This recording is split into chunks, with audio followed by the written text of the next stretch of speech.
সকল জল্পনা কল্পনার অবসান ঘটিয়ে অবশেষে অনুষ্ঠিত হলো দীর্ঘ 12 বছর পর বিপিএল নিলাম। আর সবকিছু মিলে বলাই যায় একটা সফল নিলাম আয়োজন করতে পেরেছে বাংলাদেশ ক্রিকেট বোর্ড।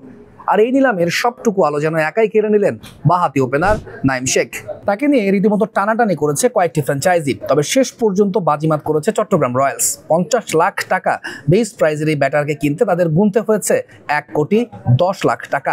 এবারের নিলামে নাঈমকে নিয়ে কেন এত টানাটানি?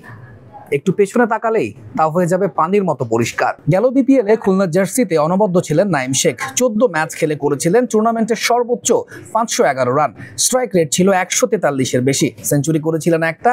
তার আগের আসরে ছিলেন 7ম সর্বোচ্চ রান গেটার। শুধু বিপিএল নয়, এনসিএল এও Naim Sheikh one of the best run getter. সবশেষ এনসিএল টি20তে 4 ম্যাচ খেলে তিনি করেছিলেন 122 রান, তবে ঠিক তার আগের আসরেই ছিলেন হাইয়েস্ট রান গেটার। তার ব্যাটে ছিল 316 রান। জাতীয় দলে জায়গা পোক্ত করতে না পারলেও ঘরোয়া ক্রিকেটে বরাবরই টপ পারফর্মার নাঈম শেখ।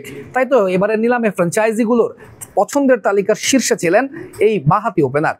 তাই তো তাকে কিনতে গুনতে হয়েছে 1,10,00,000 টাকা, যেটা এবারে নিলামের সর্বোচ্চ দাম। আর তাকে কিনে বাজিমাত করেছে চট্টগ্রাম রয়্যালস।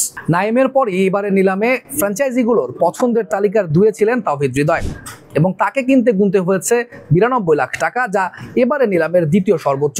কারণটা কি? তাওহিদ হৃদয় তো জাতীয় দলের নিয়মিত পারফর্মার নন, বরঞ্চ সাম্প্রতিক ফর্মগুলো তার খারাপ। তবে নিলামের আগে আগে ঠিক বাজিমাত করেছেন এই ব্যাটার। টি20 ফরম্যাটে জাতীয় দলের নিয়মিত ক্রিকেটার হৃদয় সবসময় দিয়ে গেছেন আস্থার প্রতিদান। সাম্প্রতিক ফর্ম কিছুটা খারাপ গেলেও ঠিক জ্বলে উঠেছেন সময় মতো। আয়ারল্যান্ডের বিপক্ষে প্রথম টি20তে দলের বাজে সময়ে খেলেছেন 50 বলে 83 রানের ইনিংস। সবশেষ বিপিএল এ করেছেন 312 রান। তার আগের আসরে করেছিলেন দ্বিতীয় সর্বোচ্চ 462। স্বাভাবিকভাবেই এবারের আসরেও হটকেক ছিলেন হৃদয়। তাও দামটাও যে হবে চড়া সেটা অনুমেয়ই ছিল। ডিরেক্ট সাইনিং এ দল না পেলেও লিটন দাসও কিন্তু এবারের নিলামের হটকেক ছিলেন। তাই তো 35 লাখ টাকা বেস প্রাইজে থাকার পরও তার দাম গিয়ে ঠেকেছে 75 লাখ টাকায়। তাকে কিনে বাজিমাত করেছে রংপুর রাইডার্স। নিলামের আগের রাতে এই বাজিমাত করেছেন লিটন। লম্বা সময় ধরে রান খরা থাকলেও আয়ারল্যান্ডের বিপক্ষে দ্বিতীয় টি20তে লিটন খেলেন 37 বলে 57 রানের ইনিংস। বুঝিয়ে দেন এখনো ফুরিয়ে যাননি তিনি, দেয়ার আছে অনেক কিছুই। তাই তো নিলামে তার প্রতি আগ্রহ দেখিয়েছে একাধিক ফ্র্যাঞ্চাইজি। সবশেষ 75 লাখ টাকায় তাকে কিনে নেয় রংপুর রাইডার্স। বাংলাদেশ জাতীয় দলে বরাবরই একজন পেস বোলিং অলরাউন্ডারের অভাব, তাই প্রত্যাশাটা একটু বেশি থাকে সাইফুদ্দিনের উপর।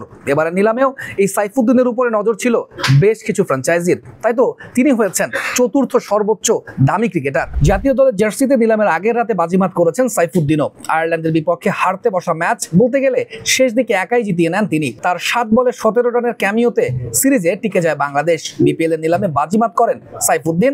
68 লাখ টাকায় তাকে কিনে নেয় ঢাকা ক্যাপিটালস। এবারে নিলাম থেকে সবচেয়ে ব্যালেন্সড একটা দল গড়েছে নতুন ফ্র্যাঞ্চাইজি রাজশাহী ওয়ারিয়র্স, এবং তাদের সবচেয়ে দামি ক্রিকেটার তানজিম সাকিব। হবেই বা না কেন, তিনি তো এখন জাতীয় দলের নিয়মিত পারফর্মার। অ্যাগ্রেশন, গতি, বলের স্পট সবকিছু মিলিয়ে নিয়মিত উইকেট টেকার এই তরুণ পেসার।